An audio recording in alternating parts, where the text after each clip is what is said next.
وما أرسلنا من قبلك إلا رجالا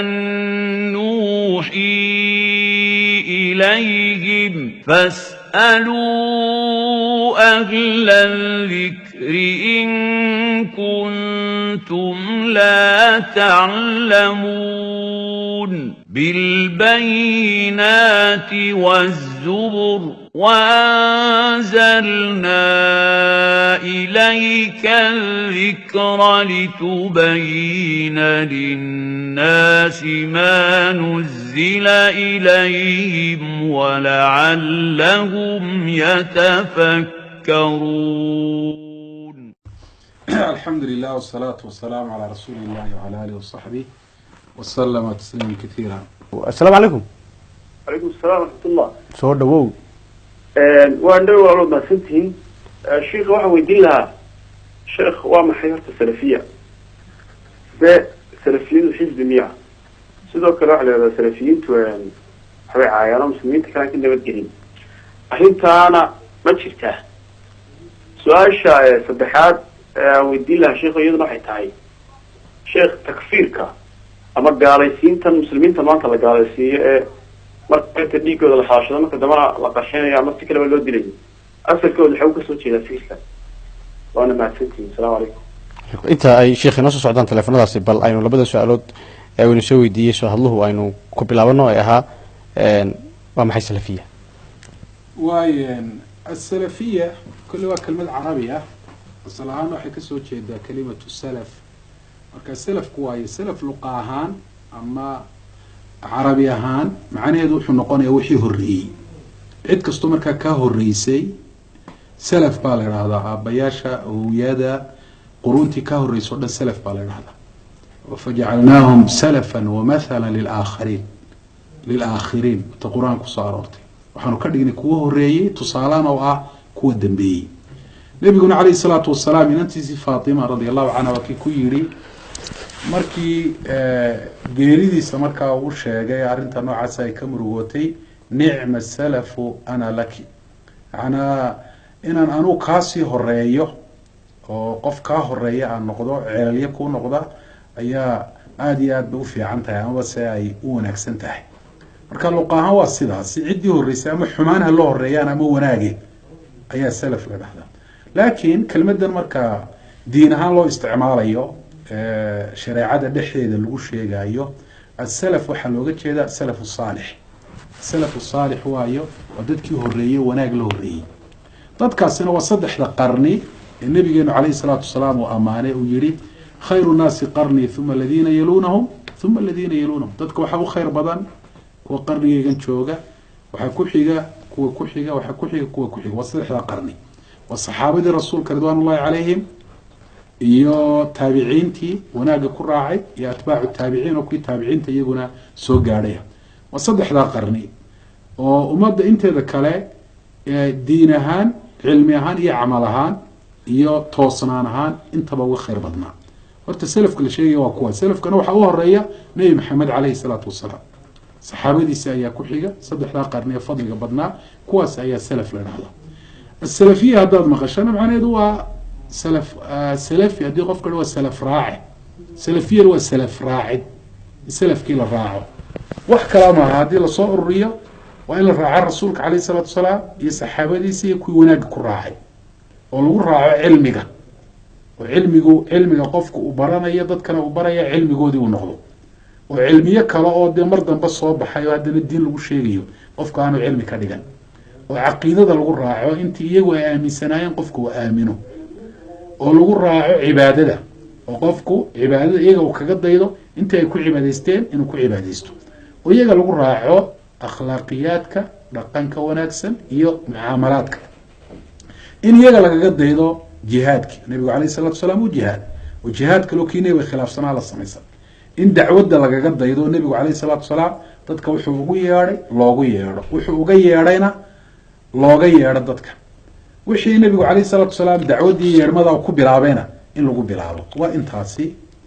salafiya shardi ma aha in kelmadan la isticmaalo maqsuudka in la xaqiijiyo ayuunbaa muhima qofku uu noqdo qof ku dayanaya nebiga calayhi salaatu wasalaam iyo saxaabada ama magacaha lagu sheega ama yaan lagu sheegin mar haddii maqsuudka noocaasa la helo qofku dee salaf raace waa yahay dacwadda markaa dacwaddii nebiga calayhi salaatu wasalaam waafaqsanna dee sidaasi way tahay oo sifadaasi way leedahay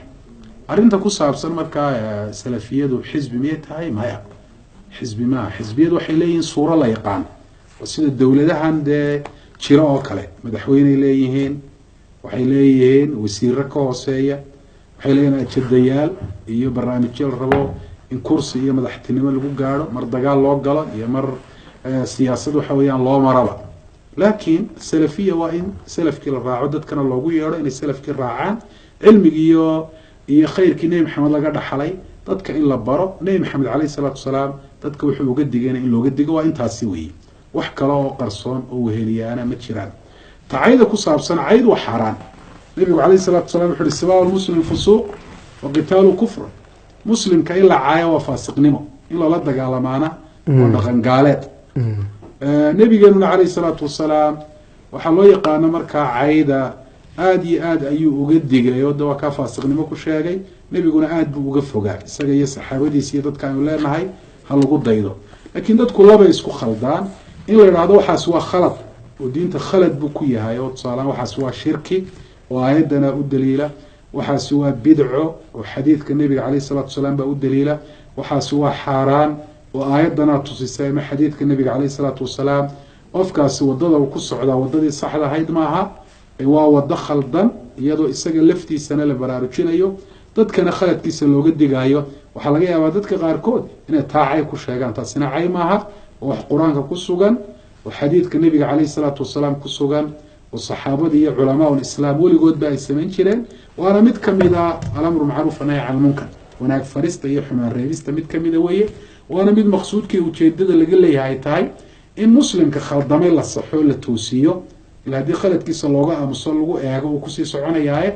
muslimiinta kalena khaladkiisa loo sheego si aanay ugu dayan diintiina in la ilaaliyo si aanu khaladku uga mid noqon waayo khaladka haddii laga aamuso iyadoo diinta loogu abtirmayo diintiibuu ka mid noqonayaa marka dadka qaarkood baa shaqada noocaasa ee rasuulkeenu uu qaban jiray iyo saxaabadii culamaa lislaam ayaa laga yaabaa inay dacaayadeeyaan oo ay idhaahdaan waa cay laakiin taasi cay maaha wallahu aclam waa sheekh haddii markaa isdul taagno dee casrigan maanta aynu joogno waxaa dadka qaar ay u adeegsadaan salafiya ama ay aaminsan yihiinba inay jiraan culimo gaar ah oo gaar isugu xidhan oo la yaqaano oo iyagu say doonayaan ba hay soo arkaan markay doonayaan kulma calaamadaha sheegto dhan yay lahaanin oo arday iyo masaajida gaara iyo arrin caynkaasa leh marka miyaa la odhan karaa haddaynu si fiican aynu midmadow uga saarno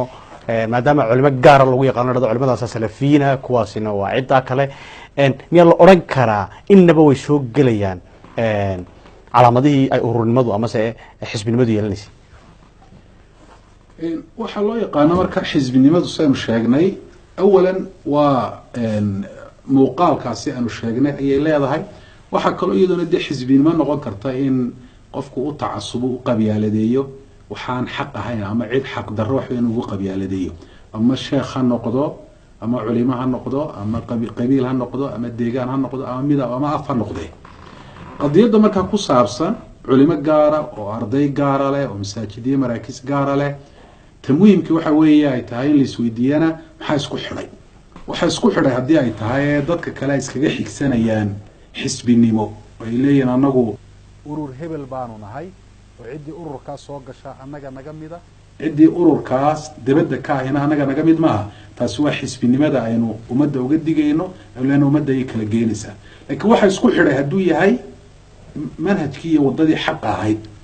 oo ay leeyihin cid kastoo waddada haysaana waa naga mid afku doonaya ha ku hadlo midabku doonaya hala hadlo meeshuu doonaya ha joogo reermiya ha noqdo magaalada ha joogo culimo ha noqdo caamo ha noqdo cid kastoo manhajkaa ku socota ayaanu anagu isku jamaacanahay haddii la leeyahay taasi mid khaldan maaha waayo ahlulxaq iyo ahlulbaatil dadku waa kala yihiin ahlulxaq iyo ahlulbaatilla waa kala soocayiin waxa kala soocaana waa manhaj weeyi oo qofka tusaale ahaan waddo khaldan ku socda ka tusaale ahaan dadka gaalaysiinaya xaqdarro u gaalaysiinaya ee laynaaya anuu haddaan ka baydho oo ka isagu khaladka noocaasa aan ku jirin ee ka saxsan aan idhaahdo kaasaan isku manhaj iyo isku wadanahay waxa aan sameeyey khalad maha ka tusaalaan shirkiga samaynaya xabaalaha ku dawaafaya dadka dhintay baryaaya jinka waxa weeyaan xog gowracaya haddaan ka bayro waxay iga duwaytaa in le wixiis waa khalad cidda ka mara waxaas ayaanan isku manhaj iyo isku dariiqanahay taasi mid khaldan maaha waana mid weligeedba soo jirtay nebi maxamed calayhi salaatu wasalaam iyo saxaabadiisu gaaladii bay ka socnaayeen markii ay bilaabmeen muslimiin islaamkii ku abtirsanaya oo haddana khaldan dee saxaabada iyo muslimiinta kale khaldani labay kala haayeen tusaale ahaan saxaabadii rasuulka oo nool waxaa soo baxay alkhawaarij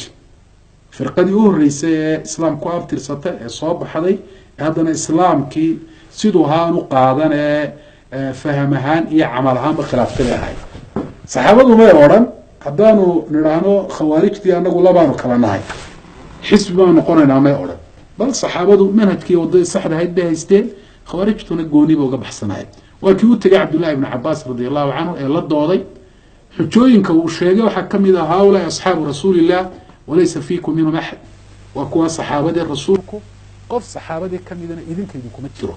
marka taasi maxay tusinaysaa iyaga iyo saxaabadu way kala soconaayeen maxay ku kala soconaayeen ma saxaabadaa xisbi samaystay maya iyagaa noqday firqa lunsan marka ciddii khaldan in laga soocmo oo looga soocmo cilmi ahaan iyo dacwad ahaanba waa wax sax markii dambe arrintaasi dee ay sii korodhee firaq kale ay soo baxeen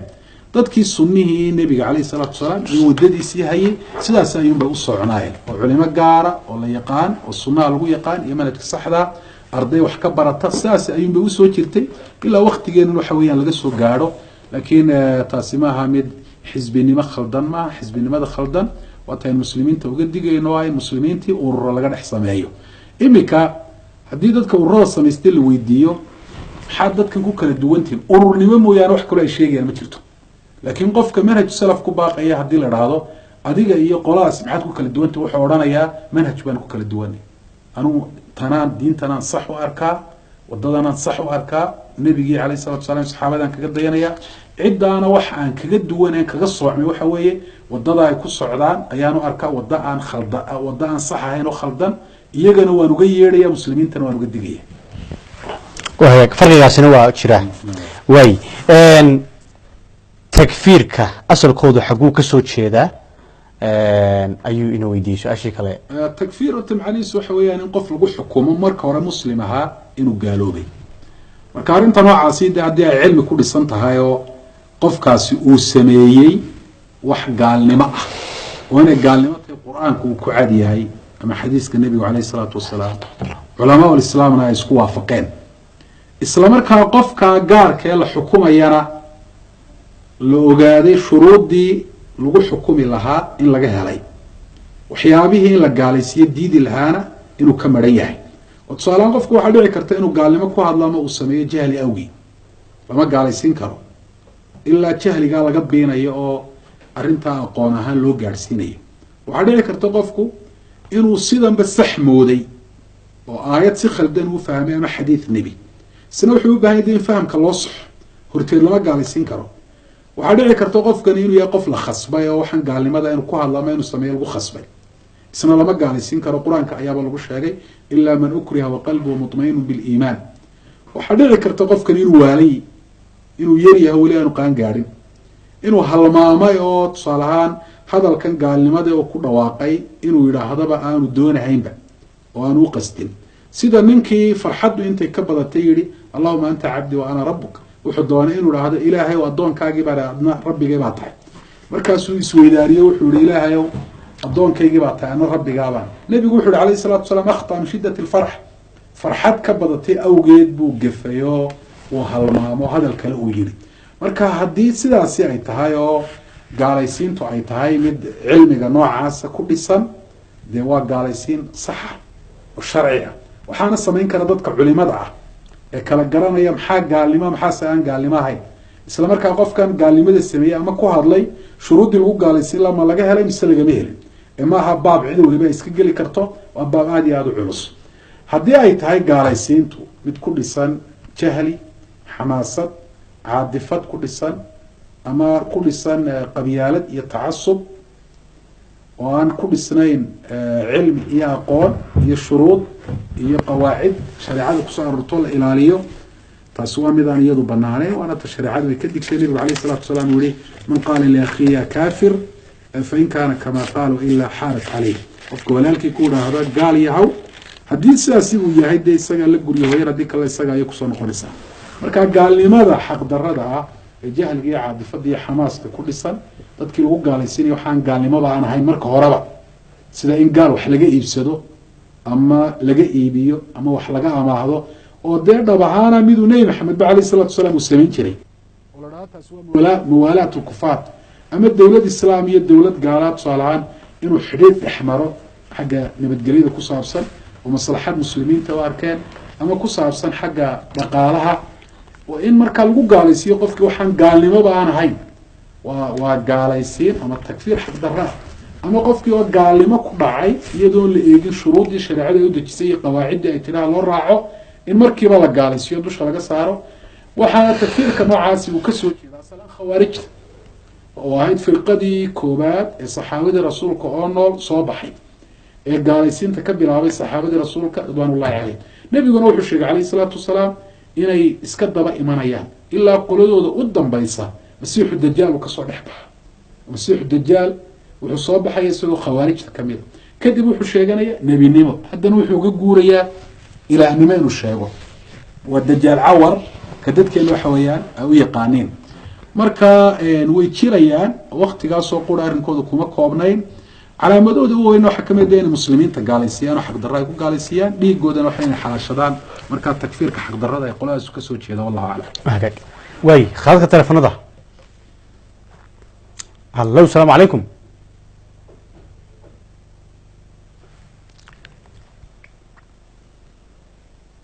hallo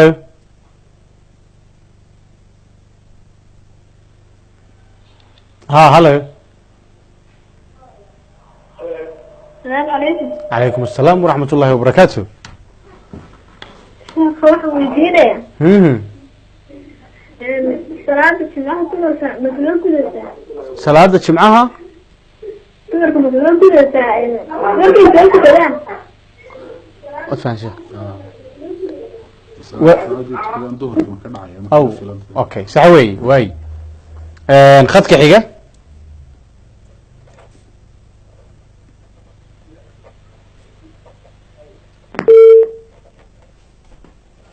هلو السلام عليكم. عليكم السلام ورحمة الله وبركاته. وسلامتي نبي يا شيخنا. وكاغا نسو دو وندوهي waxaan ka soo hadlayaa walaal gobolka Saaxil. واحد waxa la dhahaa Farxaan Cabdi Awaale. واي فرحان. sheekha waxaan weydiin lahaa ها waxa dhacay qofkan jeeray walaal gaari wada. واي marka maxay ugu waajibaa dadka qaar waxay dhahaan culimaan weydiiyay soonba ugu waajibaa ka qofkiina uu dhintay already marka bal sheekha waxaad weydiisay waxa ugu waajibaa قف تريهي أتي شل أحد شيء ما يفك ما جيسك أنا ميلور ديس وحصاك الله جيسك صاك الله يوم ما تشيله ميلور سوري ربي جيسو بود صحوي واي خدك حاجة الو. ها السلام عليكم. عليكم السلام ورحمة الله وبركاته. والله برنامج كيس على سبت جمعة. ها والله ما حوليدين يا شيخ السؤال والحنوصني ولا حساب الحين حسابكي قد حرام بنا قوال وين اختار كل مسكدك مسكدك كلام قدم مي وطها حال قبطها كان شاي حنا ولا قنش حنون مركا اختركا كقولي اسكدا حجابك ها وحي يقولي وحنون نفسك وهجاج واي شيخا ودينا ان شاء الله هلو خدك حاجة هلو السلام عليكم. عليك السلام ورحمة الله وبركاته. شيخ عندي. وكم مغرى يا شيخ ولا سودو السلام عليكم شيخ. عليكم السلام ورحمة الله وبركاته. شيخ السؤال ممكن اها أودينا إن شاء الله يا شيخ dadka badan xaggan weliba xaggan jigjiga Itoobiya dadku ay isku raadaan aabo way qofku way ka soo xawlaan aabo markaa balayaad aba sodonka aad noqoto ama waqtiga aabo saabahayo iyada boodhan kartaa aabo sax way waa hagaag way si fiican baan u fahmay waa hagaag haddaan sheekh su-aalaha afar su-aalood baynu haynaa su-aashii salaada jimcaha ayaan intii soo weydiisay ee tiri haddii salaada jimcaha tukano duhurkii mayga salaada jumcuhu dumarka waajib kuma aha waxaa u bannaan inay guryahooda iska joogaan oo ay salaad duhur iska tukadaan maalinta jumcaha oo dadka aanay salaada jumcuhu waajibka ku ahayn culamaa ulislaamna isku waafaqsan yihiin bay dumarku ay ka mid yihiin haddiise gabadhu ay salaadii jumcaha tagto oo imaamkii salaad jumco ay la tukato salaada jumcu waa ka gudaysaa waa ka ansaxaysaa faralkii maalintaasina sidaasi ayuu kaga dhacaya waayo saxaabiyaadkii waqtigii nebiga calayhi salaatu wasalaam noolaa jumcaha waa la tukan jireen nebigu calayhi salaatu wasalaam umuu diidin kumanu odhan jumcuhu duhurkii idinka gudi maaye duhurna tukada wallahu aclam ninkii kale berber ka soo hadlay wuxuu qof baan jiray dadka qaar waxay ku dhahaan soom baa ku waajibtay iyo arrimo kale oo lamid ah haddii dil uu dhaco dilkaasi inuu yahay dil kama ah kolley kan gaadhiguna qofku aanu qofka ula qastin qatliga khata'a ama dilka kama ah ayuu soo gelayaa qofkii dee magtii waa lagu leeyahay waxaa kaloo magta dheeraadka ah oo lagu leeyahay inuu addoon qof addoona oo muslima uu xoreeyo haddii taasi aanu awoodin ama aan addooma la helahayna 2 bilood inuu soomo ayaa waajib ku ah waa kafaaro waajib ku ah suuratu nisaa ilaahay subxaana watacaala ku sheegay 2 bilood soonka markaa xidhiidh bay noqonayaan ma 2 bilood oo xidhiidh ah ayuu soomayaa hagaag way waxaa jira inantii tiri waan xanuunsanayaa qanjo xanuun baan qabaa dhakhtarkan tugan wuxuu igu yiri xijaabka iska dhig kulley inay caddaan xidhiidh ka dhexeeya xijaabka iyo qanjo xanuunka xijaabka ilaahay baa subxaana watacaala kugu faral yeelay qofku xanuun awgii iyadoon arrintu xadka daruuro aan gaadhsiisnayn in waajibaadkii sharciga ahaa uu ka tago ama wax xaaraana uu sameeyo dee ay ka mid tahay gabadhii inay xijaab la-aan ay ku baxdo mid bannaan maaha iska dawey qanjo xanuunka ilaahay bari subxaana watacaala qur-aankana isku akhri dhakhaatiirta inaad la xidhiidhaana waa ku bannaan tahay laakiin inaad arrintaasi awgeed xijaabkii ilaahay kugu waajibiyay aada u dhigtaa mid bannaan maaha waa macsiyo sababi karta in ilaahay uu kugu ciqaabo xanuunkuba uu kugu sii kordho haddaad ilaahay subxaana watacaala aada ku adeecdo jilbaabkaaga iska sii xidhnaata ama xijaabkaagana waa arrin sabab u noqon karta in ilaahay subxana watacaala xanuunka uu kaaga daweeyo marka xijaabkaaga ha dhigin ee xidhno wallahu aclam ninkii kale inoo soo hadlay wuxuu yihi wadamadan sida Djibouti iyo meel kamid Ethiopia iyo dadku waxay soo adeegsadaan dhexdooda apo inuu qofku ama ha noqdo qofka mudiirkiisa ama managerkiisa inuu ku dhaado apo ama dadka kale iska saxatay qof ka weyn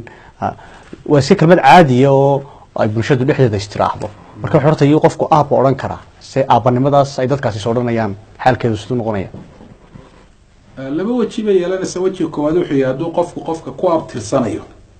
oo abtirsiin ahaan uu odhanayo waa aabbahay isagoo aan dhalin oo aabbihiisii uu ka soo jeeday aanu qofkaasi ahayn mid bannaantaasi maaha waxaana ay ka mid tahay kabaa'irta ama dembiyada waaweyn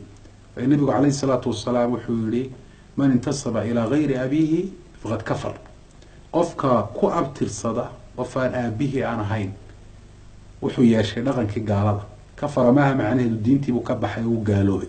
dhaqankii gaalada ayuu yeeshay gaalada lagu yaqaanay qofku inuu ku abtirsado qof aan dhalin qofkuna qof aanu dhalin inuu iska sheegto oo tabani baa la odhan jiray oo islaamku u baabiyey sida ilaahay subxana watacaala uu kaga warramay fi suurati alaxzaab udcuuhum liaabaa'ihim huwa aqsatu cinda allah qof walba qofkii dhalay ugu abtiriyo ugu yeedho inay hebel dhaha arrintaasi ayay cadaaladdu ay ku jirtaa oo sida saxda ah xataa haddaydaan garanahayn buri ilaahay subxana watacaala qofka ciddii dhashay dee qof kale yaan lagu abtirine waa walaalkiin oo dee muslima oo idin dhex jooga fain lam taclamuu aabahum fa ikhwaanukum fi ddiin mawaaliikum saasuu ilaahay subxana watacaala xataa waa qofkii aan la garanahayn aabbihii ayaan qof kale aan loogu abtirin karin marka taas iyadu waa taasoo dee way caddahay haddaanay arrintu taasi ahayn qofkan ku abtirsan maayo aabihiibu ku abtirsadaa in hebel baa la dhahdaa waa la yaqaanaa qofkan wuu dhalayna ma laha laakiin hadal ahaan buu u leeyahay qofkii aabba u leeyahay isagoo uga jeeda ixtiraam iyo qadarin marka qofkaasi hadduu yahay dee qof ixtiraam iyo qadarin ka mudan sida sodogii oo kale adeerkii kaynu dhahnay tusaale ahaan hooyadii ay u dhaxday oo kale qof tusaale ahaan dee ka weyn inuu ku yidhaahdo wax dhibaataa male mar haddii ixtiraam iyo qadarin looga jeedo qofkaasina uu yahay qof ka mudan waxyaabaa tusinaya waxaa kamid ah saxaabiga anas bin malik la odhan jiray radia allahu canhu hooyadii umu sulaym waxay u dhaxday saxaabi la odhan jiray abu talxa radia allahu canhu oo ansaarta kamid ahaa marka anas bin malik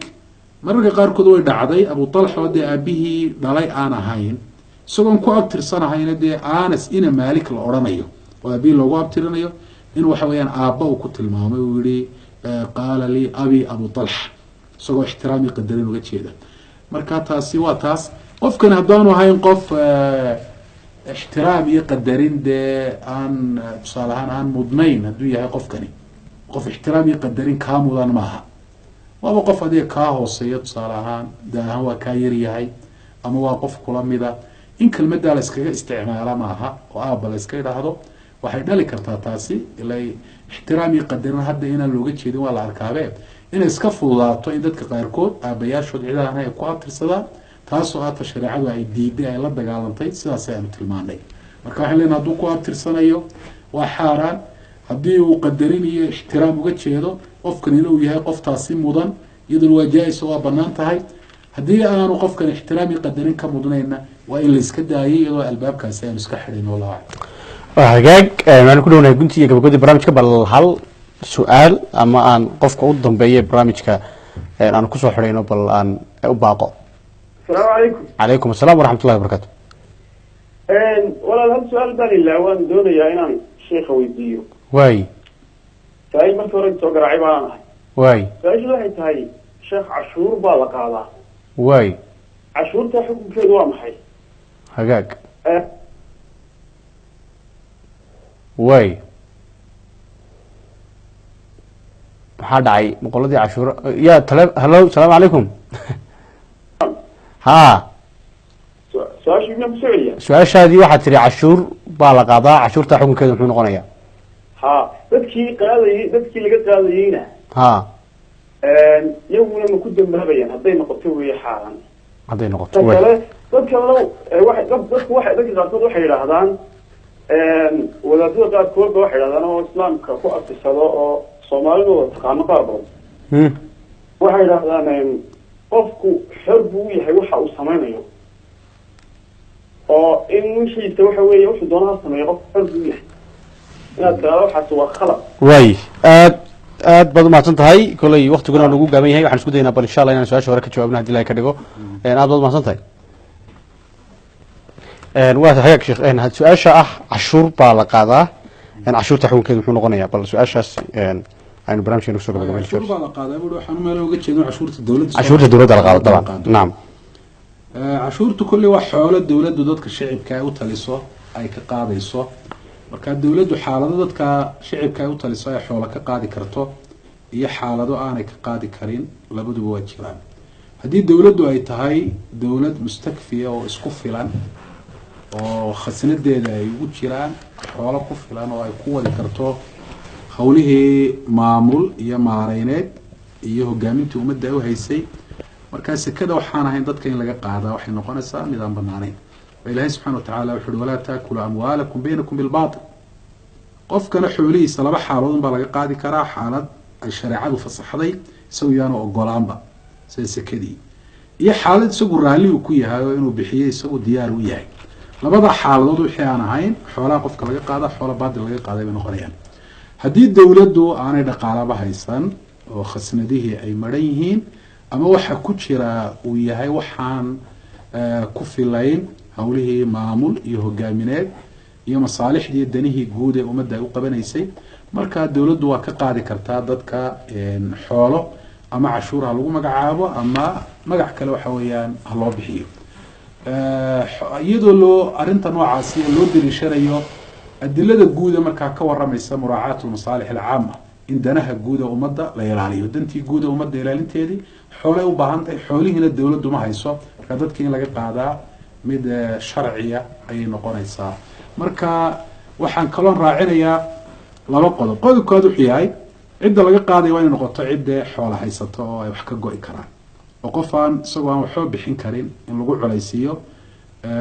oo ay gaadho dee in la xidho marka dambe wuxuu bixiyaa ma hayo in la idhaa cashuurta daraaddeed baa loo xidhayaa wax saxataas iyadu noqon mayso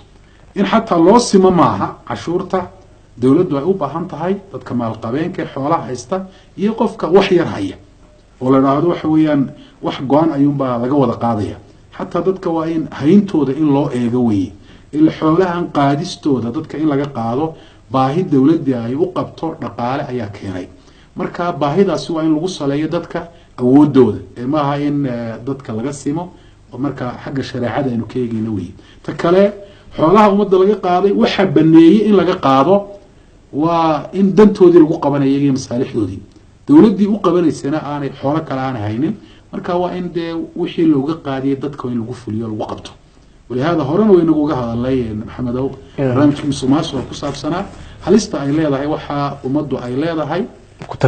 كتجريف الكيدو الدوري آخرة بقى هدي وح يجي لقى قاضي ومال كودي يدي ويهينا دي وقصي الدرانا يا مركا كل تفصيل كما كلا قادس تنوع عاصم مثلا سجلس